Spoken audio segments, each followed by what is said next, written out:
All right, guys. So this is part three, which is the Hydro One area. Now, a lot of you may know, back around, let's say, 20 years ago, the Conservatives tried to privatize Hydro One. They didn't succeed, thank goodness, but unfortunately, not too long afterwards, the Liberal Party decided to take from where they left off, essentially.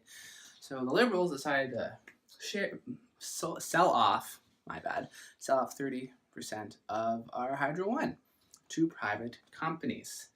And because of that, all our bills have gone way up. And it's way too expensive now, right? So the NDP want to cut our hydro bills by 30% by buying back the shares that were stolen from us, all right? And that will take around 4 years to buy all of them back, and then fully financed through existing dividends through by around 8 years. And then 10 years after, well, let's see, after 10, that's when we get revenue started. So after the fully financed Hydro One is ready to go, then we'll see what we get from having a fully public hydro utility system. All right, so after 10 years, it could be around 1.6 billion in revenue. 20 years, say 4.2, and then after 30, it could be well over 7 billion. Now, I don't know about you guys, but those numbers sound very promising, and we definitely want those shares back in our public ownership. Now, the first thing they're going to do to get this ball rolling is to create a bill, as many things start with a bill. So this bill is focused solely on getting those shares back into our public ownership so that we got our hydro back. And then they want to make sure that our assets are protected so that future governments, well, that they won't be able to do what the Liberals have done. So they won't be able to sell off our electricity whenever they want. They actually have to talk to the public and ask if they're allowed to do that. They can't just do it because they want to, all right? And they also want to create an advisory panel in this bill. So this panel will help with transitioning those shares back into our public ownership as quickly and efficiently as possible.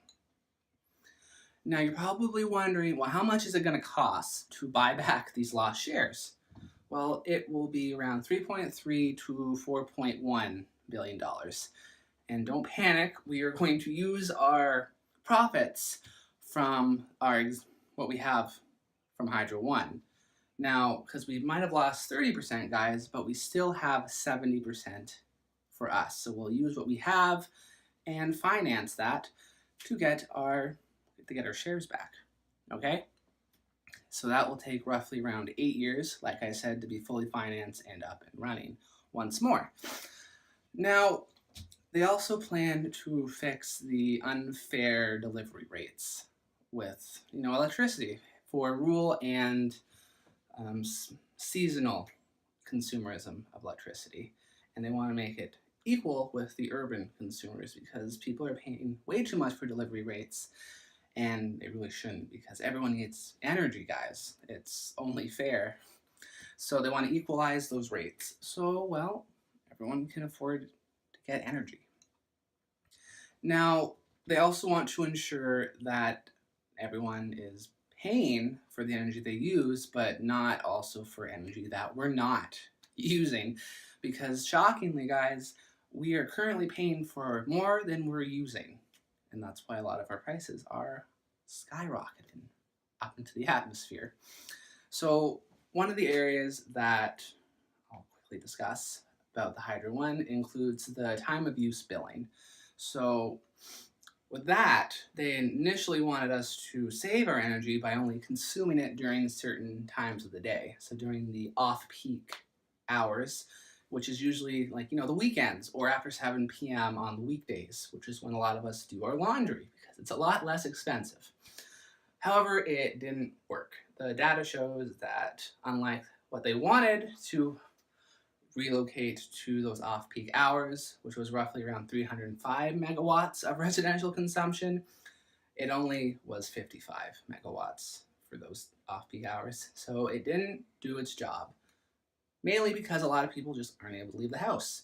Some people stay at home all day because they need to, like taking care of their kids, or they have specific needs that they aren't able to shift to certain times of the day just because it's impossible for them. So, what they also plan on doing is eliminating peak prices, peak rates, I should say, and they want to get it to the lowest fixed rate, which is 10.3% kilowatts an hour, as that is what our Ontario Energy Board has stated as the lowest rate.